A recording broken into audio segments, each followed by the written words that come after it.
Welcome into the Bears Squad Show. I'm Joe George, post-game host. It's Bears-Packers week again, and Roma Dunze and Kyler Gordon, maybe they'll be back in the mix. Hey guys, Taylor Dahl here, host of Making Monsters. It's hate week for the third time this season. How do the Bears beat the Packers for the second time and head on to the next round of the playoffs? And I'm Lauren Cox from Locked On Bears, bracing for a potential brain drain in Chicago from both Ben Johnson's coaching staff and maybe Ryan Poles' front office. Bear down, Chicago. It's the Bears Squad. Everything Chicago Bears, every week. Covering all the big hits and game-changing plays from the Windy City. The way only the Locked On Podcast Network can. From Soldier Field to the next great chapter, the Bears Squad Show starts now. Welcome into the Bears Squad Show here on the Locked On Bears YouTube and audio channels. Joe George, Taylor Dahl, and Lauren Cox here with you for the next hour as we get ready for the third time this season for the Chicago Bears to take on the Green Bay Packers. This one with the season on the line. It's playoff time. We'll go through that game, what to expect, potential players returning in that game. We'll hand out some regular season awards, and we'll talk about potentially, whether it's coaches or people in their front office that you might lose this offseason with quite a few openings happening across the NFL. But Lauren, we'll just start with a big picture look first. It is the third time we see it. Last time we all did a show together, we all kind of said the Packers are the team you want to see in the playoffs, and it's what we got. So how are you feeling on – it's Wednesday. The game's not till Saturday, but how are you feeling right now? Yeah, not as great as I thought I would. I think just based on how the Lions game went, right? You were hoping to bounce back a little bit and feel like the team was heading in the positive direction heading into the postseason. But I still am left feeling like, yeah, of the options in the playoffs, like Green Bay is still the team that you would like to face in terms of the most questions about their consistency heading into this game either. Like the Bears have lost a couple games in a row, but Green Bay's lost 4 games in a row, and that's the team I'd like to face in the postseason. And yet I also feel like the Packers are going to be super, super confident that they can pull the 7-2 upset off in this game, and maybe even more confident than like a team like the Eagles or the 49ers, even the Rams might have been playing the Bears because they just don't know. But Green Bay feels like, they were 2 plays away from sweeping the Packers or 1 play away from sweeping the Bears this season, so they can beat them again. And I worry a little bit about like them coming in feeling more confident than most other teams might in that situation. Yeah, I think that's when the conversation starts to be had of, are the Bears different? And not just for this season, but moving forward, because I think that in previous years, the conversation is, oh, no, it's the Packers and they know how to beat the Bears. It's just what they do. But I feel like you're 2-2 against them with Caleb Williams, and all of the games have come down to final minutes in the game or overtime. And so I think that this game could go either way. I think that there's concerns after the way that that game against the Lions went. Offensively, defensively, obviously, even with them holding them to what they didn't let them score a ton. Once they got to the red zone, it felt like they could take care of things, but they just couldn't cover anything in the middle. They couldn't stop the run. It just felt like it was honestly should have been another 50-something game, and it wasn't. So you do look at some positives from that. And to your point, Lauren, I mean, the Packers have lost 4. The last time the Packers won was against the Bears. The last time the Bears won, it was against the Packers. So it's a weird little dynamic we have going into the first round. These teams know each other well by this point in time. But it is, I think, the draw you wanted probably for this first round. And I think it's sometimes you have to push aside the history of it at this point if you believe the Bears are heading in a different direction. If you think that Ben Johnson is the coach that can change things here and Caleb Williams is the quarterback that can, then they'll find a way to get it done at home in the playoffs. And so I think that there's some hope there, but there also is some hesitation, because to me, the other side of the ball is where the hesitation comes from. Yeah, I totally agree, and we'll start to get into that because I got like it is the best matchup for the Bears in the first round, but I'm with you guys. Like, there's just this hesitation with how the last 2 weeks have gone. They just haven't played their best football, and we've said this a lot this year. The Bears haven't played their best version of themselves. We felt like, and I think maybe now there's more of a reality that the regular season's over, that we have seen maybe the best of the Bears for this year. I think there's still such an excitement of what the Bears are going to be going forward with Caleb and Ben Johnson. This offense, obviously the defense has to be better next season. But like at this point, the Bears have probably played the best version of themselves. But, Taylor, you mentioned the defense there. So let's start there with this game. With what you saw from the last 2 games, Taylor, from between the 49ers game and the Packers game. What's your biggest concern from those two games that transitions into Saturday against Green Bay? Yeah, a lot of things, but I think the run defense is one of the things that sticks out the most to me. And it's been an issue all year. It's not like all of a sudden they can't stop the run. We've been talking about it since Ashton Genty had his breakout game against the Bears. And so I do think that it's been a problem. And because every team feels like they can just do whatever they can or want to against the run, that opens up so much opportunities for the quarterbacks. And then you add in a quarterback that can move and leave the pocket and do some things on the ground, and that adds a whole other issue for the Bears. And that's what kind of scares me in this game, because I know Malik Willis is on the injury report, so they added Desmond Ridder, but Jordan Love can move, and he's shown us before he can use his legs and use that as an advantage. And that's something that the Bears have struggled against all year, but especially recently in this last half. They made Brock Purdy look like he was Lamar Jackson at certain points in that game. And so that's definitely something to me that if you can at least slow that aspect down and force Jordan into some throws maybe he doesn't want to make, or rush some throws, that's when I think you'll be able to see the defense at least get those takeaways that has been saving them in games previously this year. Yeah, I'll be curious, like what form Jordan Love comes in at, having not played the last couple of games since not played since the Bears game. Yeah. It's last time. Like, is he? I mean, obviously, we're talking about a concussion here, so it's not like his. There's not another physical issue in terms of like a hamstring or an arm or a shoulder or something that's like not going to be 100% like mobility wise, but just is he sharp? Is he in rhythm quickly? Is he dialed in, or is there some rust there that can whether it's just an inaccurate throw that bails the Bears out, or something that puts the ball in harm's way, or if he just isn't quite as crisp in his ball placement, like that could be a big advantage for Chicago. And then also, like, is he a little bit more risk averse and shy from contact, right? Of just like having just gone through that whole process. Like, of course, every quarterback doesn't want to get hit and, is trying to avoid concussions, of course, but like, is he going to slide extra early when he scrambles, or is he going to leave the pocket a little bit quicker when he feels that pressure, just because maybe even just subconsciously in the back of his head, it's like, I really can't get hit again. I really don't want to get hit again, even more than I might normally. And just if any of that is a factor, or if he is, purely good at just, hey, it's totally behind me and I am 100% full speed ahead. I mean, Jaquan Brisker said that's what he was doing this season. It's worked out for him. So I imagine football players are usually pretty good at not letting that stuff linger, but we still got to actually see it before we know for sure.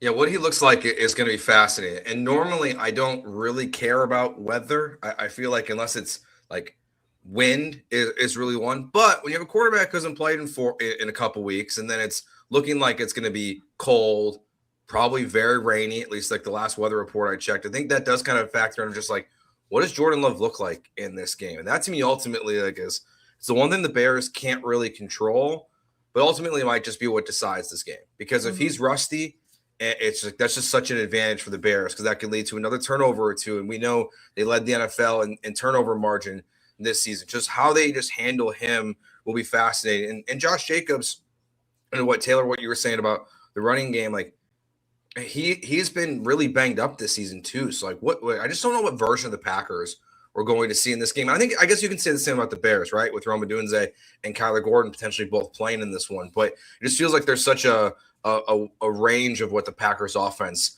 can look like. And for me, like the next one we have to talk about here is just the secondary and just what's been happening, because it's a disaster. Like you mentioned earlier, Taylor, like the guy's just like running open over the middle. Jalen Johnson just chasing guys down. He's not as fast in.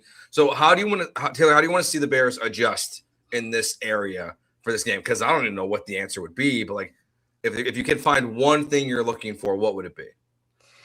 Yeah, I mean, that's the problem, is I think that what is happening, and for Jalen, I feel like give Jalen another year and he'll be back to what we thought. I'm not in that mode of like panicking because Jalen Johnson's career's done. Right now, you could tell. I mean, the conversation when he got hurt was that he probably wouldn't be back this season. And then all of a sudden they're like, he's coming back. And we were all like, oh, great. But I don't know if it was great, because I do think maybe they rushed that a little bit because they were having this stretch where they had the chance to clinch the division and make the playoffs. And Jalen's a competitor, so he wanted to be back. I might have saved him to wait a couple more weeks and kind of just see how that panned out a little bit, get a little healthier, because you can just see he looks way slower. than we've seen in previous years. I think that there's moments we've talked about Nahshon Wright a lot this season and what he's able to do when it comes to the takeaways, but there's a lot of issues outside of that. We talk about the boom or bust players that Trevon Diggs, which by the way is added to the Packers, so that's something that we'll see this weekend. But you talk about boom or bust players, and that's kind of what it's felt like it's been. Tyreek Stevenson, I don't really know what exactly is going on with that whole situation, to be honest, because he's not playing. But people, like, if your secondary isn't playing very well, you would think you'd want to try and figure something out and mix things up. And it looks like guys are getting tired kind of quickly. So maybe you have a little bit more of a rotation between your DBs. You have DBs that can play multiple areas of the field. So maybe you see that a little bit more. So Jalen isn't feeling like he's getting burned at the end of games. And in the moments you need him down the stretch, he's, has all of his energy, or at least most of his energy. I don't know if there's an answer outside of that at this point in time. And I think Kyler coming back it can't get worse. I mean, Kyler Gordon, we've talked about it before. They're 3-0 when Kyler is playing. I read a stat earlier. When Kyler Gordon started and finished a game this year, they're 3-0. And that's when we've seen the best in the run defense. That's when we've seen some of the better moments in the Bears secondary. So it's not going to hurt having him back, but we don't know how healthy he's going to be, how many snaps he's going to be able to play, what exactly that looks like. But I don't think it can get worse. Yeah, I shudder to think the amount of painkillers that Bears defensive backs will be consuming this game to be able to play on Saturday night. But yeah, like when you talk about like what to do different, I think you were hitting on it right there, Taylor, is like, how about just like trying something different, right? Like there's been such a feels like stubbornness from Dennis Allen, and I always hesitate to come out and be like, oh well, we know what the defensive coordinator should be doing. Oh yeah, the 2-decade NFL defensive coordinator who's been to Super Bowls and a bunch of playoff runs. Like I'm never trying to be the one that's like, well, I know better than what he's doing out there. But it's less about saying like, oh, trying something different would work, but it's like trying the same thing over and over again isn't working. So like I would rather see him try a bunch of things and fail at all of them than try the same thing over and over and keep failing at that. So like you talk about Tyreek Stevenson trying to get some playing time in there. It's so weird when Ben Johnson says, Jalen Johnson and Nahshon Wright, we had them out there because we like what they were giving us, and they weren't seemingly giving them very great play. So it's a head scratcher there. But also, like the Bears, every time they blitzed against the Lions, they were in man coverage on like 12 of the 13 blitzes or whatever the number is. Like it's always man coverage blitzes, and we've seen Jordan Love tear those apart. We saw Jared Goff tear those apart, and it's like, okay, it's not working. So could you try some zone blitz? Yeah. Either, but like at least it feels like you're trying some different things instead of just hoping that, well, one of these times the man coverage is going to be better, because it just hasn't been down the stretch. No, it feels like they're going to run man coverage at some point in this game. They're going to blitz, and Christian Watson's going to be running with Jalen Johnson chasing him down. And it's going to be a big play for the Packers. and what complicates them more this weekend for this game is, like you talk about Tyreek Stevenson, what his role could be, and potentially Kyler Gordon coming back. But CJ Gardner-Johnson's also a giant question mark now at this point in concussion protocol. And unfortunately, painkillers can't really help that one like it can for the other guys. So, like, you might be without CJ Gardner-Johnson too. And then, if Kyler's not ready or Kyler can't play, I would imagine it'd be like, just guessing here, like he's not going to play every snap. So we're back to like McLeod being out there at some point. And it's just the secondary getting banged up, even though Gardner-Johnson wasn't good in the Lions game. It definitely feels like it's unfortunate timing at this point in the season, obviously. Yeah. Why did they have him on Amon-Ra so much? It was like, that's what, I mean, trying something different, that wasn't the different that I feel like was going to help anything. See, that to me is like, if he's just, if the stubbornness, I agree with what Lauren's saying. Like, there's just a stubbornness of what the Bears defense is. So that's just your nickel guy. And, Dan Campbell knows just what you do. Yeah. Like, that's what they're just going to do. Like, well, then I'm putting Amon-Ra St. Brown in the slot every single time. And, like, I don't expect LaFleur to do the same thing. It's just like, okay, well, like if Jalen Johnson and Gardner-Johnson can't guard guys running across the middle, like we're just going to find that matchup and put our fast gaze on them. I'm assuming that's what it was. Because, frankly, like there's outside of stubbornness, like I feel like, Lauren, there's no good answer for why it kept happening in the game on Sunday.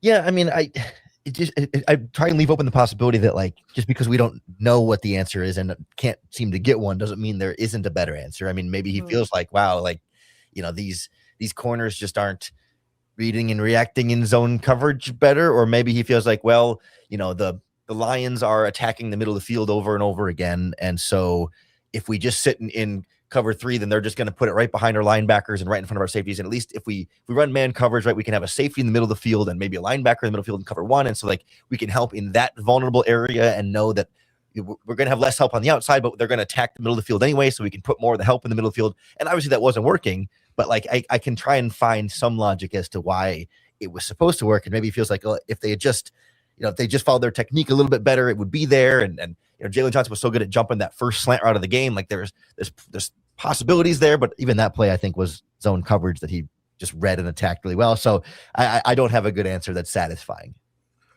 All right, so we've been talking about all the flaws of the defense, but maybe the offense can be the group that saves the day if it's going to be a shootout this weekend or just get crucial plays like they've done throughout the entire season. Let's take a look at what the Bears need to do on Saturday against the Packers to advance on offense. We'll do that next year on the Bears Squad Show. The Bears Squad Show is brought to you by Ultimate QB. The draft pick positions are set, and so many teams are looking for their franchise quarterback. If you've ever wished to become a pro QB, getting drafted first overall by the Bears, well, now you can. There's a mobile game just for you called Ultimate QB Football Legend. In this game, you step into the cleats of the #1 draft pick quarterback, and it's your job to lead your team to greatness, to help turn a failing franchise into a dynasty. This is the #1 quarterback career mode game on the mobile app stores, and it introduces the most realistic environment with full career control. Sign contracts, train and upgrade yourself, build chemistry and involve your teammates, give input to your GM on roster moves, play the actual games in 2D, and rise through the ranks to become a pro football legend. You'll deal with the ups and downs of a quarterback career from rookie nerves to playoff drama, and every choice shapes your journey. Ultimate QB is totally free, has no ads, and works 100% offline. Perfect for when you sneak in a game or two on the go. Just head over to ultimate-qb.com. That's ultimate-qb.com, or search for Ultimate QB in your app store. And we've got something special for you. Just use promo code LOCKEDON, all caps, and in the game store to get a free boost at the start of your career. Ultimate QB Football Legend. QB1, it's your legacy. All right, let's start to take a look at the offense and what we want to see from them this game. Obviously, slow start against the Packers in both games, happened against the Lions as well, but both games you've picked it up throughout. So I think the obvious one for all of us is don't start slow. That would be a good box to check in this one. An opening drive touchdown, I mean, honestly, a field goal would go a long way, it feels like, for the Bears on Saturday night. But Taylor, what do you want to see from the offense in this game compared to the last Packers games and last week versus the Lions?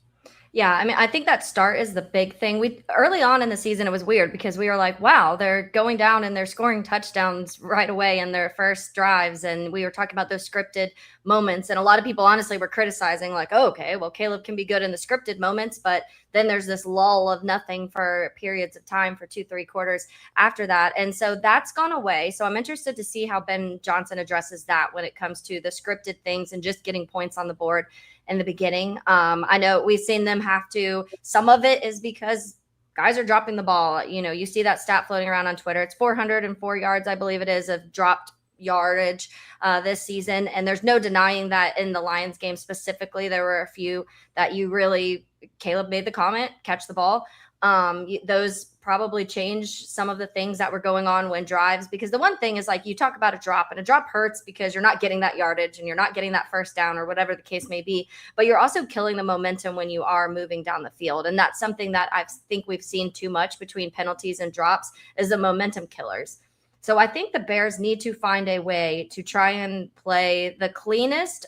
I almost want to say just go a little quicker, go more up tempo, get things moving quick, because I do think that in moments down the stretch in the fourth quarter, that's when you've seen things work, is when they're moving quickly and Caleb's, ball snap, Caleb gets the ball out, and that's when you're moving down the field a little better, a little bit more consistently, it feels like. So whatever that looks like for Ben Johnson, you want to run the ball. That's been your strength from the beginning of the season, or almost, I guess, until like probably around week 4 or 5. But you want to be able to run the ball. But I do think maybe a little bit more up tempo, try to wear down the Packers defense rather than taking so much time to line up and letting the clock get down to 2 seconds, or even 4 field goals, taking 7 seconds to line up to kick a field goal. I think moving this game a little bit faster is what may work. But I do think you got to catch the ball. That's one of the biggest things to me. And that's a variable we can't control, obviously.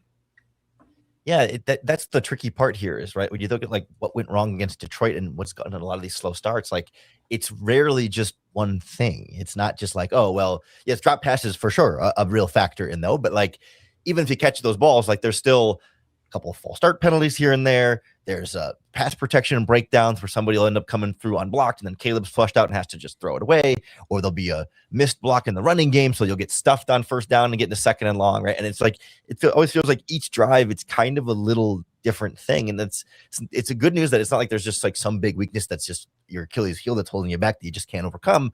But it's bad news is like you can't just focus on fixing one thing. Like everybody just needs to be more like locked in and dialed in, and there's not an easy way to just like wave the magic wand and make sure that happens. But I think I found myself encouraged by the idea that like when I go back through and watch these last few slow starts, towards the bottom, if not at the very bottom of that list, is Caleb Williams himself, right? I'm not seeing, at least early in games, Caleb Williams wildly missing throws and like that being like, oh, open receiver and he just dirted it, or overthrew Roman Unze over the middle of the field or whatever. Like it's been like accuracy from Caleb has generally not been a big issue early in games. It ends up popping up here and there as the game goes on, but especially the first handful of drives of these last few games, he has been accurate and dialed in when he has had the opportunity to throw it to a receiver who's open with time in the pocket and that receiver catches it, right? Like he seems to be doing his part, and it's just like a different teammate letting the team down on any given mistake, and they've been too much to overcome on these drives. Is it fair to say, like, of all the things that are concerns about the Bears this weekend, that Caleb Williams is like last on the list of concerns? I would probably put the run offense first and then Caleb second, probably. Totally fair. Because I agree, and it's tricky because like when you talk about the run offense, sometimes it's like, well, you've gone 3 and out a couple of times, and now the other team has a 10 or 13 point lead, and now it's like harder to run the ball. Like they have been generally getting good enough yards per carry on some of those early. They'll get 4 or 5 yards at a time from Swift, but then it's the penalty there or the drop pass there, and it's like, yes, I would like to get the running game going and be more established. Like that is absolutely something that they need to be better at and do more of, and yet like I don't necessarily feel like the running backs, like they're doing a good enough job. And I think Ben Johnson's trying to call running plays in there. Like, I don't know that it's anybody's individual fault, but it's just been an inability to get the running game like really established early on because other things are going wrong from somebody somewhere on offense too consistently.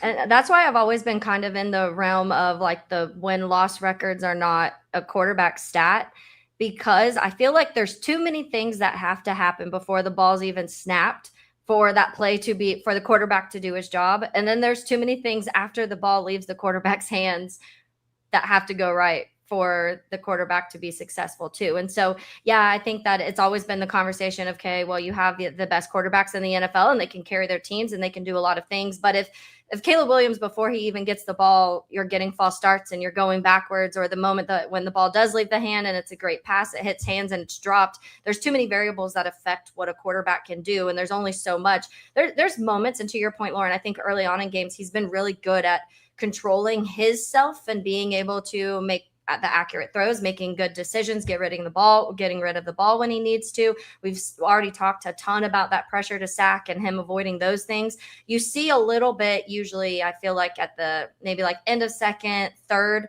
where Caleb's like, okay, let me just do it. And those are maybe where you see some of the overthrows happen or some of the Caleb mistakes happen. But I think that if you start and you score, let's say you get a touchdown or a field goal on that first drive, I do think that takes pressure off if you're getting points on the board early. Caleb doesn't have to try and put on that cape and play Superman in the third quarter. Lauren, what are your hopes or expectations for Roma Dunze potentially on Saturday? It's hard to set it too high because we know he's not going to be 100%.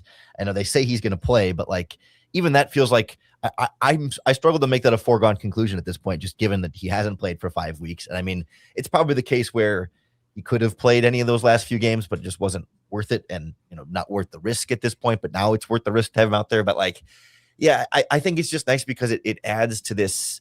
It just adds to this idea of like what's made the Bears offense so tough to stop this year is that they haven't been overly reliant on any one player. Like sometimes it's a Luther Burden game, sometimes it's a Loveland game. It was the Rome Odunze games for a while, occasionally a DJ Moore game. And so having Rome back adds in another one of those threats of like that you have to just account for everybody on the field as fairly close to an equal high threat, as opposed to like, sometimes with Green Bay, it feels like, well, Watson's the burner. And then, some of the other guys will make a play here or there, but like, you're not like sweating on it, making sure where this guy is in every play, but like having Odunze makes it so you can't put all your attention on Loveland in the middle of the field, and you can't put your cornerback and your safety on Luther Burden on one side, because then you're going to have Rome Odunze getting open somewhere else. So like I think the threat he offers is probably more of the value I'm anticipating than like this being some 7 catch for 100-yard game. I mean, maybe I don't want to count him out, but I also don't want to like put that high expectation that he's supposed to come back and be a dominant number 1 receiver after being off for 5 weeks. Yeah, I could see a world where maybe early on you get it to Rome a few times quickly, because the Green Bay's probably looking at it in that sense of Rome hasn't played in a while. He's going to be rusty. How healthy is he? There's no way that they're going to automatically want to turn their offense to Rome Odunze. So you do that early. Burn him a couple times early, because Rome can do that downfield. He can do it when, 50-50 balls and things like that. Kind of get them a few times where then they have to worry about them, and then almost shift to like using him as a decoy at times, just to which we saw a lot last year. And that's why he didn't probably have the rookie season that I personally thought he was going to have, because that's what they did. But you do have so many weapons now. So if you can't double anybody when you have that amount of guys, a Rome, a DJ, a Luther, especially how Luther's playing. We haven't really seen Luther at the level he's playing now with Rome healthy on the field. So we don't even know what that looks like, let alone Green Bay knowing what that looks like. And then, you sprinkle in a DJ Moore, and you sprinkle in Jahdae Walker now, and Colston Loveland and Cole Kmet. There's a lot of guys that you really do have to account for at times. We've seen multiple Jahdae touchdowns since obviously the Green Bay game in general. And then now he had another one this last week. So there's a lot of guys that can make plays. There's a lot of guys that can get in the end zone. And so I don't know if Green Bay can be able to even account for all of that at once. And that is probably one of the bigger benefits that the Bears do have. Yeah, I was thinking, like, I almost want to ask, like, who's like the X factor for the offense this weekend. But to your point there, Taylor, it's like it can, and Lauren, like, it can be anyone. It could. I think the answer is Colston Loveland in a way, just because Caleb relies on him so much on those critical 3rd and 4th downs, like that you need him to continue to be great like he has been. But from the receivers and the other guys, like it can be anyone. Like it could be Jahdae Walker, it could be DJ Moore, or Rome, or Burden. Like they have so many weapons on offense. I am really curious, like, what it looks like with this version of Luther Burden and anything we get from Rome, and really this version of Loveland too. Like, this is like the potentially the best group of players now we've seen the Bears have, with the way that Burden and Loveland have stepped up their game this year, Lauren. Yeah, I think you're spot on with Loveland as the X factor there, especially because we saw him. I'm not going to use the word drop, because both of the incompletions were he's draped by a defender, or there's a lot of contact from a defender. And I do like to separate the idea of, like, he had a drop, was it against the 49ers, I think, where it's just in the flat, wide open, hits him in the hands and goes to his hands. Like that's a drop. But he had 2 catches, or 2 plays against the Lions that you expect him to catch, that he should have caught, and were credit to the defenders for being able to break it up and make that contact to make sure he couldn't finish the catch. But also, like, I know he's a rookie, but you need him to make those catches. Like, they're difficult, they're hard, and lesser players miss those all the time. But top 10 overall pick tight end, who's now maybe the number 1 playmaker on this offense right now, at least has been at late end of the season. Like, I want to see him make those catches, and I'm really curious, like, how I just don't want to see him get in his head about them, right? Because all of a sudden you go from one easy drop against the 49ers to now a couple of contested drops-ish against the Lions, and now is he thinking about it too much, right? Does he start to psych himself up a little bit, like, oh no, I got to catch this, the ball's coming to me, I got to make sure I hold on to it? Like, it's not quite the yips, but I just worry about a rookie in a playoff game with all the pressure and all the attention. Like, does that lead to more drop passes because he's not just playing fast and loose with it, and he's not maybe as confident in his own ability to hold on to the ball? Or, is he just already mentally tough and refined and knows that, hey, he's got the confidence built in that no matter if he drops it or not, flush it and you're on the next play. Like that's something for Loveland that we're going to learn here, I think, quickly on Saturday. Yeah, it'll be fun. I think that if you were to ask me my expectations from that, just from what you watched at Michigan, from press conferences to what he did on the field, then you feel confident that he's one of those guys that would more so use that as fuel. Like, man, I had the opportunity to make several big plays this last few weeks, so I'm going to do that this weekend against the rival. And so I would gear more towards that, but I do think that's going to be something that Green Bay has to be talking about is, look, this is one of their main playmakers and one of the main things that's making their offense tick right now, and he's had some drops. So this is where his weaknesses are in that sense, and let's try and take advantage of that. And so I do think Green Bay's focus will be a lot on that, but I also think that I have confidence in Colston from what we've seen at other times. And like I said, back into college, that he'd be one of those guys that would more so use that as like, oh, okay, I'm going to use that as motivation to have 110 yards this weekend with 2 touchdowns. All right, we'll save our predictions for the very end of the podcast because it's. I think I'm still not even sure I'm ready to make mine at this point. But we will go through. Let's give us some regular season awards when we get back here on the Bears Squad Show. Today's episode of the Bears Squad Show is brought to you by Zocdoc. Finding a doctor you can actually like can feel like discovering a diamond in the rough. You want someone in-network, nearby with availability, but you also want a doctor who really listens, makes you feel comfortable, explains things clearly, and helps you walk out feeling confident about your next step. Your diamond in the rough doctor exists, and finding them is easy with Zocdoc. Zocdoc is a free app and website that helps you find and book high-quality in-network doctors so you can choose someone you truly connect with. Appointments usually happen within 24 to 72 hours. They can even have same-day openings. If I need to book fast, care fast, this is the first place I would go. I just make the process simple. Stop putting off those doctor's appointments. Go to ZocDoc.com/LockedOnNFL to find and instantly book a doctor you love today. That's ZocDoc.com/LockedOnNFL. ZocDoc.com/LockedOnNFL. Thanks to Zocdoc for sponsoring this message.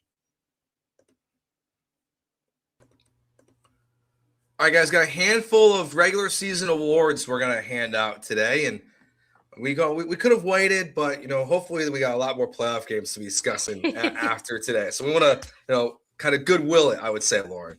Well, the awards are always based on regular season play anyway. So good point. To go to the Super Bowl, you're supposed to count what happens in the playoffs. I do think like voters, sometimes it feels like there's a sway there, but I think they get their votes in early enough that they don't get a lot of playoff games under their belt. So we can do it now and not be jinxing anything. Okay, well, let's start with the easiest one. I think, well, not the easiest one, but the big headline one of them all, as always. MVP of the Chicago Bears 2025-26 season. Taylor, who would you like to give this to for yourself? Yeah, this one I feel, and I had to separate because I feel like if you were to say between halves of seasons, you may pick different people, but I was trying to go for the season as a whole. And it's hard for me, honestly, not to pick Caleb Williams because of all of the fourth quarter comebacks. And I feel like we've seen the weaknesses, we've seen the inaccuracy, we've seen all those, but we've also seen all of those things get better throughout the season. We've seen him get a grasp on this offense. I just think it's hard for me. I don't know if there's any other player that has specifically won that many games by themselves. And so I have to go Caleb on that one. Yeah, I mean, it's part of the nature of the beast of it being the quarterback position, Yeah. right? But specifically how much they've put on his shoulders in, that it's like, all right, Caleb, you're down 2 scores in the fourth quarter. Can you do something with this? And he's like, sure, we'll make this work, right? And like, all right, Caleb, there's 3 seconds left on the clock and you need a touchdown here. Can you get one? Sure. Like it's not just that, oh, he's the quarterback and he's the person who's generally most responsible for their success. It's like he has, I can't say single-handedly won them those games, but like about as close to single-handedly as you can. Usually not with much defensive help there. Sometimes with some offensive line or receiver issues along the way, but like still finds a way to put the ball in play for somebody to make a play and give them a chance to win the game here. So yeah, I agree. Like you could make a good Colston Loveland argument for the second half of the season, but like the year as a whole, it has to be Caleb. Yeah, and even though like the Bears fall short in these comeback attempts versus the Niners, the Packers, the Lions at the end of the season, like to Taylor's point too, like you have all of these where you have the Bengals game, you have the Raiders game, like where like he's making good plays, good throws in these critical moments where like it normally is just the quarterback award, but he's, as you guys said, like he is just single-handedly winning you games, and it's always to someone else. Like sometimes it's Loveland, sometimes it's Walker, it's been Rome. Like it's just he's found a way to get it done. So yeah, I think it's easy this year. And it's nice to be able to do this and be like, yeah, it goes to the quarterback. Mean it. Of course, it goes to the quarterback. Like in past years, you'd be like, do we give it to Mitch Trubisky or do we give it to someone else? What would you say for the offensive player of the year? We'll start with you, Lauren, for this one. Yeah, I think that one's then got to be Colston Loveland. I mean, when he finishes you could maybe give me a DeAndre Swift argument, but like finishes the year as a leading receiver on offense and has been the most clutch, consistent go-to player all year long. Like not all year long, I guess, but like since he came on in about week 4 or whatever, like he has emerged as not only the Bears' top weapon right now, but also one of the top 5 or 10 tight ends in the NFL, and probably a player who deserves to be named to the Pro Bowl at some point here with if alternates become available here. Like he has just been so much, so clutch and so much more than we thought he would be at the start of the season, to like be that playmaker right away and look like like a player not only worthy of the top 10 pick, but best tight end in the draft class, and like alleviate any and all concerns about that pick that everyone was fretting about for so long. Like that has been, he has exceeded expectations that I think already were pretty high entering the year. Taylor? Yeah, I'm going to go a little different on this one, and I'm going to give some love to one of the big guys, and that's Joe Thuney. I just feel like the line, I mean, just talking about last year and Caleb Williams getting sacked almost 70 times, and I tweeted this yesterday or the day before about how you give credit to a lot of things in this and a lot of people. The entire interior's new. Drew Dahlman's been playing fantastic. Obviously, Joe Thuney is a part of that. Both guys, when you talk about Ozzie at left tackle, and you talk about Darnell Wright and the seasons they've had, you talk about Ben Johnson's scheme, you talk about Dan Rochar, I think there's a lot of people that deserve credit to what this line looks like. But I just feel like Joe Thuney and what he's brought and the confidence he's brought to the offensive line. And I mean, there's no denying that he's the best offensive line on the line. And there's like this, I know, I'm guessing you guys have seen the statistic too, of like every team he's been on has been to the postseason. It's just like, there's something to that, finding an offensive lineman that's just the game changer in the sense of being able to finally run the ball, being able to keep Caleb upright, and how much opportunity that we've had there. And so I could go Loveland. I could go, like I said, if it was halves, you'd want to almost say Rome in the first half and Colston or Luther in the second half, and you could throw a Swift in there. But I want to give love to some of the big guys in general. I wish I could name all of them, but I'll just say Thuney because he does feel like that anchor and that piece that kind of pulls it all together. Yeah, I think those are 2 really good options. I'll go in a different direction for this one as well, because I think what's nice again about the Bears is there's a lot of options this year. I will go DeAndre Swift for mine. I think just, man, where this season started and what expectations were so low, and I really thought like it was going to be how quickly can Ben Johnson move on from DeAndre Swift, and I just feel like he changed his style of running this way to fit more of what like Ben Johnson wants out of a running back. Like he more is cutting up in like north and south. Like he's not always just trying to bounce everything outside. And it really feels like when and I know Manunga is part of this too, but like really feels like the season turned in a really positive direction when he started running the ball at the level that he had. So I think it's 3 really good options, honestly, for offensive player of the year. A quick fun game here, right? DeAndre Swift, of course, leads the Bears in yards from scrimmage this year because he had 300 receiving yards on top of his 1,000 yards rushing. You want to guess on who is second on the Bears in yards from scrimmage this year? I'm just gonna have to assume that's Colston Loveland. Taylor? Man, I almost want to say Manunga, but it is. Okay. Oh, okay. Manunga is second on the team in yards from scrimmage. He's got 947 total yards because he's got 783 rushing and 164 passing. But like that number surprised, like he's almost been 1,000-yard player as the number 2 back for the Chicago Bears this season. And like he's been like, I don't think he's gotten enough credit for how important to this offense he has been as well. And I think part of that is dampened by the last couple of games. Felt a little bit less productive in the running game, Yeah. but I think he's been more productive in the passing game lately too. So he's really growing into something here. Yeah, I'm hoping he does another decal removal of a helmet on Saturday against the Packers. Let's do defensive player of the year. This one, I don't know. This one was tough. Taylor, I'll start with you on who we give our defensive player of the year to for the Bears. Honestly, I feel like Kevin Byard's the only one, like as I was going through everyone, that I feel like deserves that, honestly. And I do think there's been moments, there's been flashes of other guys, you like I said, and Sean Wright and the picks, and he's done. And you could argue that because of what the expectations were and the kind of role that he had to fill this season, that maybe you want him there. But I feel like Kevin Byard's been the most consistent. He's been the best player on defense consistently, and then 7 interceptions is insane. So I feel like there's not another player that I feel like from start to finish has played that well. Yeah, totally. In terms of a complete season, it's for sure. Like I think TJ Edwards has played well, but he missed a month or so in there. That's just kind of is going to knock him down a full notch down below those guys. And like that's in terms of like guys that I feel like have been consistent all year when they've been on the field. It's like them and like DeMarco Jackson, I think was pretty consistent those couple of games when he was a starter. Yeah, but like everybody else has been so up and down that I don't think you can quite sell me on any other name being like, I mean, people point to Tremaine Edmonds has a bunch of interceptions, but he's been pretty brutal in a lot of games too, just like with Nishan Wright. So like there's a lot of boom or bust elsewhere, but like steady defensive play, it's been Byard, and then Edwards win healthy, but that's been hard to do.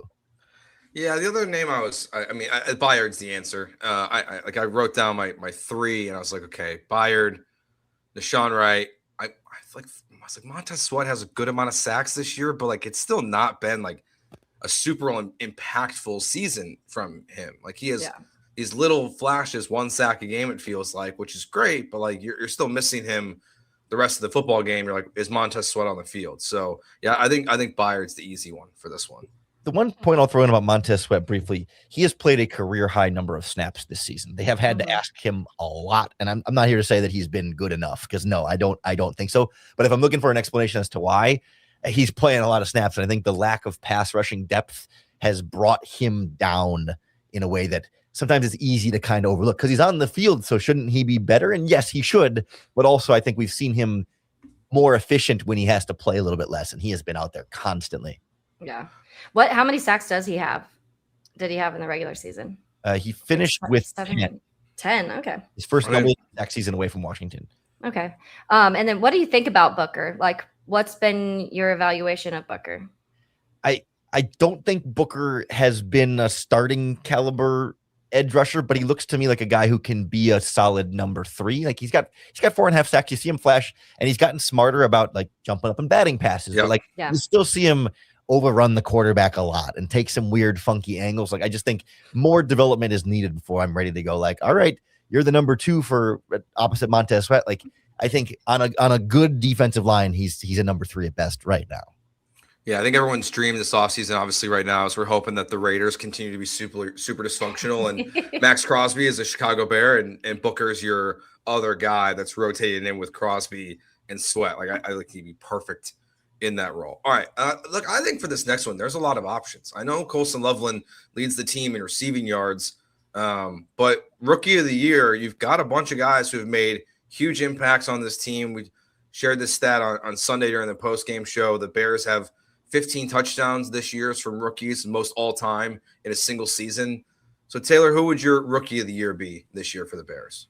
Yeah, I think I'd have to go Kyle Monangai. And I know we mentioned them a little bit ago about those scrimmage yards. And I just think that he's been such a momentum shifter. And that's been one of the things that has stuck out the most. Like when the Bears really need that 3rd and 6, Kyle Monangai breaks through 3 tackles and gets it. And there's been several of those moments throughout the year that we've seen that. And then I think you're seeing him and become a part of the pass catching side of things too, which opens up even more. And you talk about that as a running back too, to me is crazy, because I think that most teams, you have Detroit did it with obviously Gibbs and Montgomery, but they weren't able to do that this year with both those backs without Ben Johnson. So credit to Ben Johnson for the way he also kind of manages those running backs and Eric Bieniemy. But it's hard for me not to put him. I just think he's been he's been clutch in moments you need it. And that momentum shifter is what I get. He's just been that guy that I feel like the moment you need some sort of spark, it feels like Kyle Monangai is that guy that can give it to you.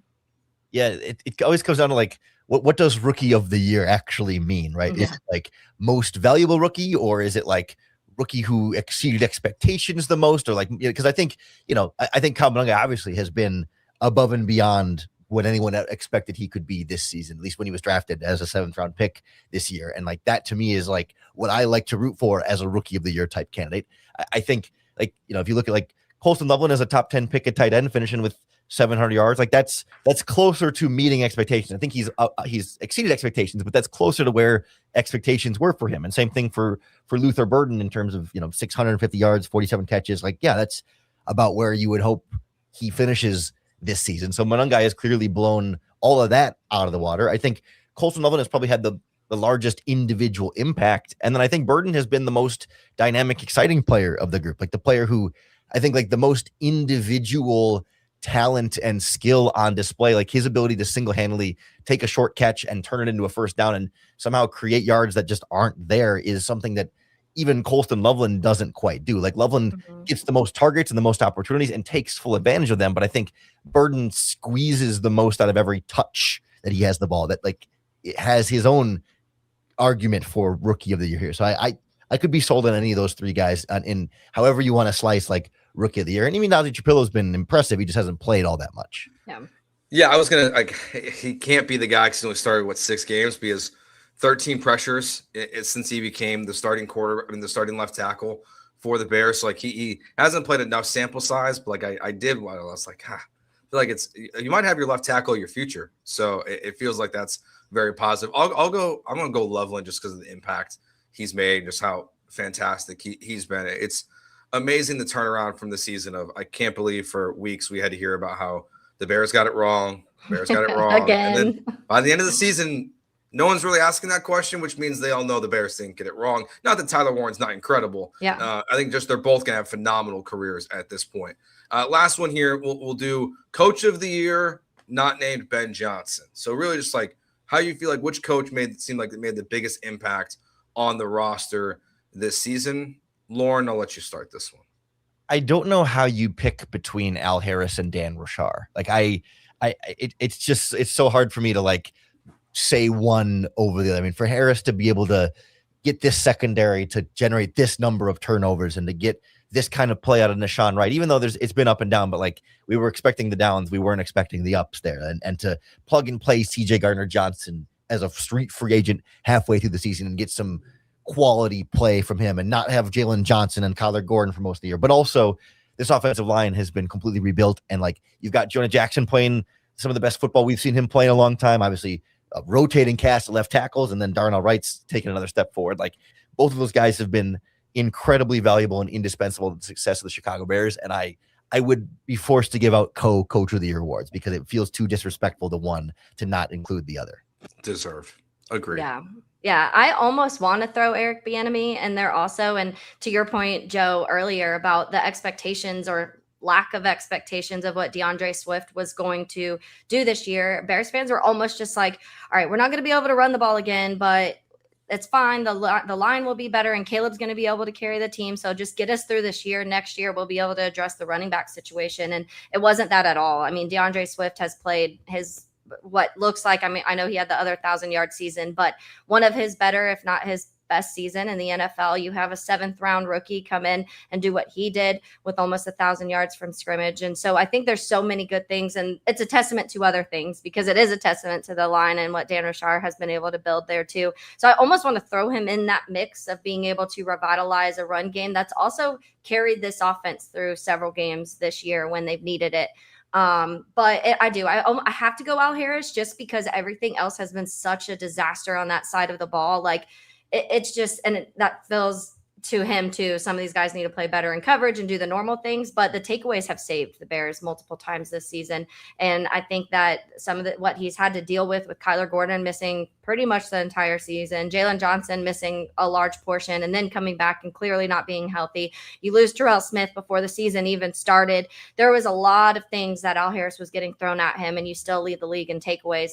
And so to me, you've got to give him credit for what he's able to do with losing a lot of things and being able to make it happen. All right, let's take our final break, and then we will quickly hit on some outlook of what might be of player. I mean, not players, but coaches and even front office members leaving the Bears. We'll get to that next year on the Bears Squad Show. This episode of the Bears Squad Show is brought to you by FanDuel Sportsbook. The wild card round is here, and FanDuel is officially in playoff mode.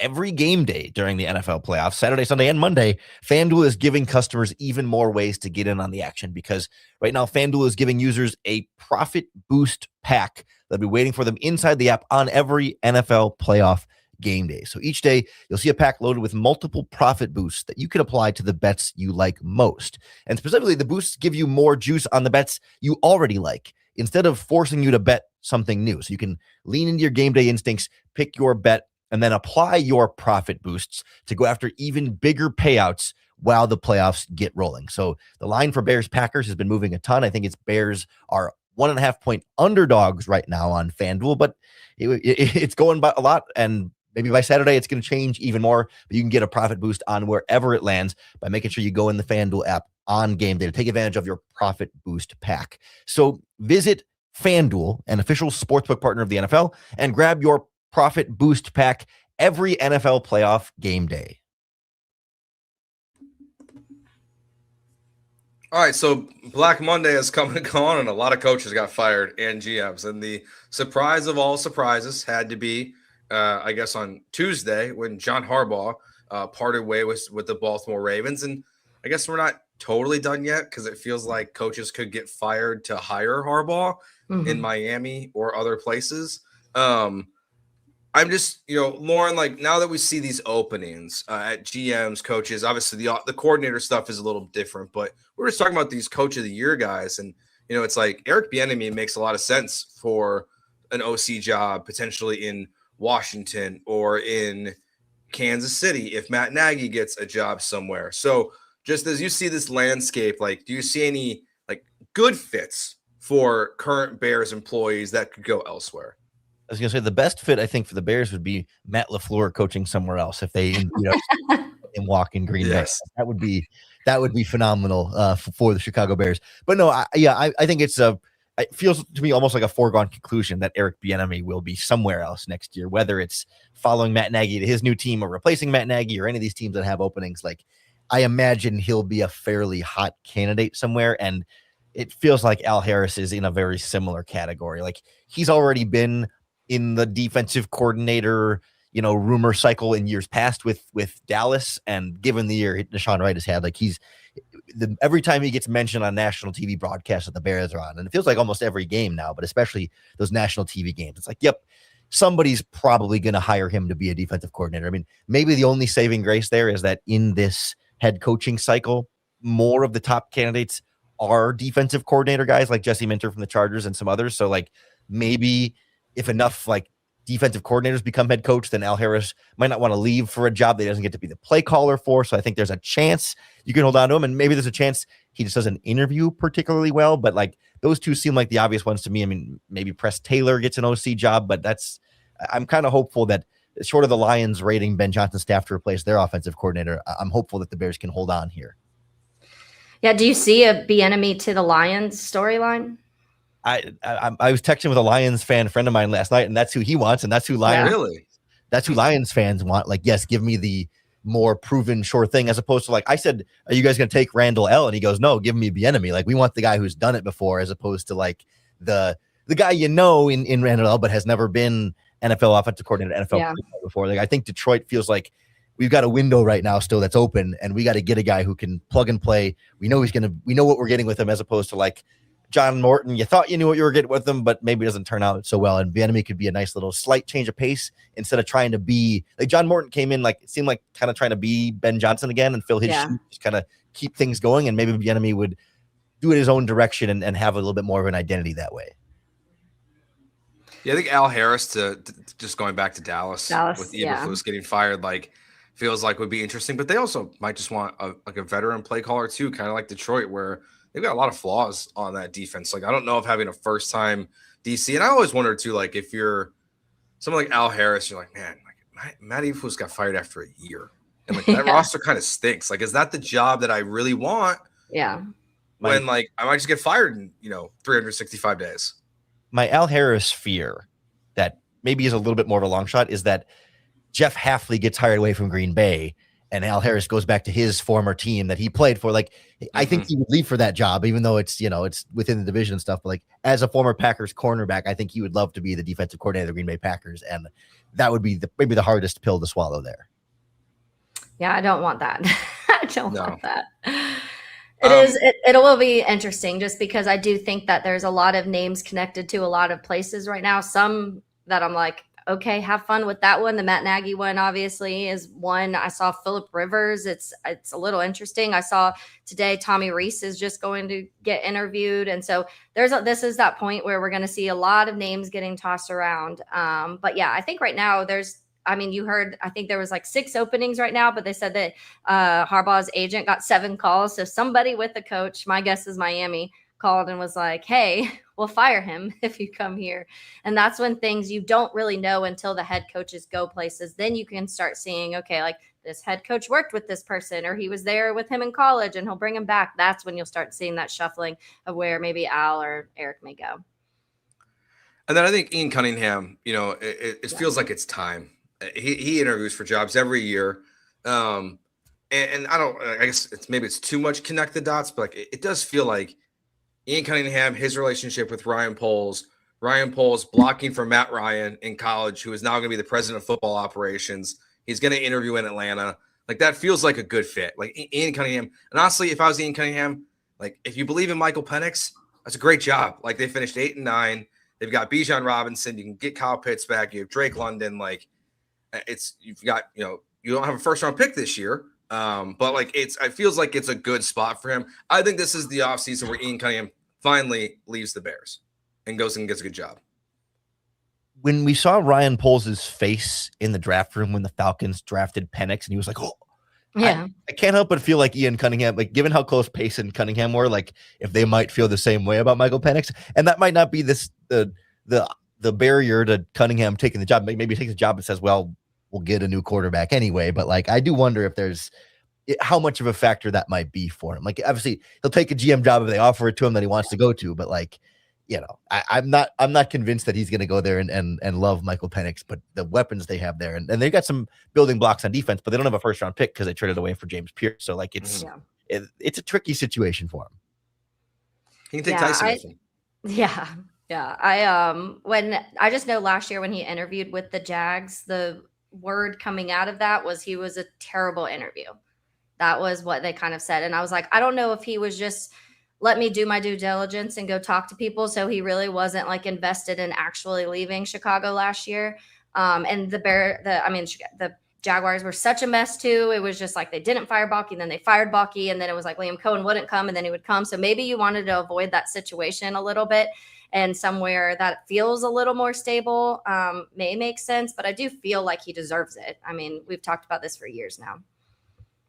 Any thoughts on Declan Doyle, Lauren? He's going to bring it up. Like he's the real wild card here. And it's an interesting like Ben Johnson evaluation standpoint of like, does Ben Johnson stop Declan Doyle from leaving for an OC job as a play caller, right? Is like the line between I want him on my staff and I want to let him grow into the coach that he wants to become. Like, does he block that opportunity? Because I think that's a real wild card for Dan Campbell and the Lions offensive coordinator job.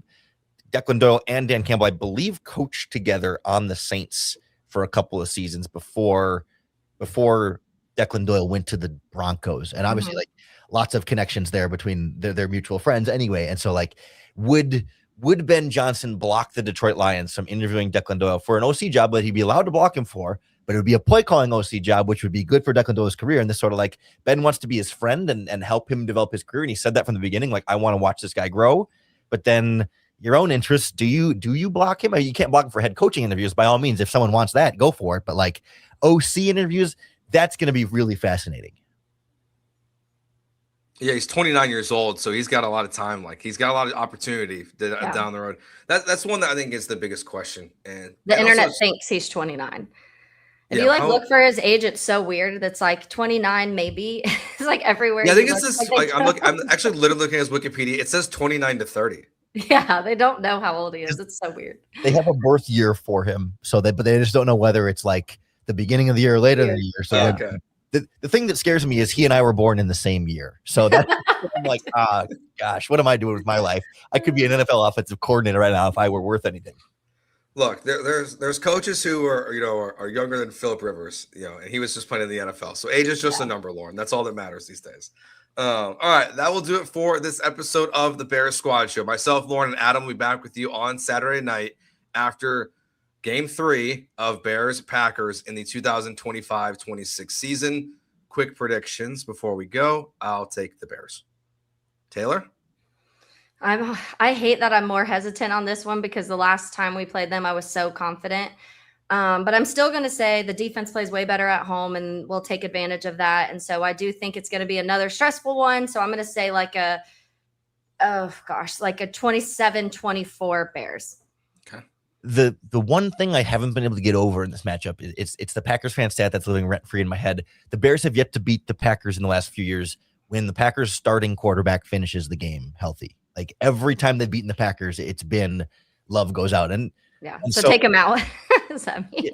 Yeah. So we do still have to actually see it. And yet, like, if there's ever a time for them to do it, it's now in terms of how much Green Bay has been struggling. So like I'll say Bears win, but I don't feel great about it. Yeah. No, I don't think any of us do. All right. Well, that will do it now for us for this episode. Thanks everyone for watching and listening. Hit that subscribe button. Make sure you give us a rating, review, and a like as well. We will talk to you on Saturday night. This crew will be back next Tuesday.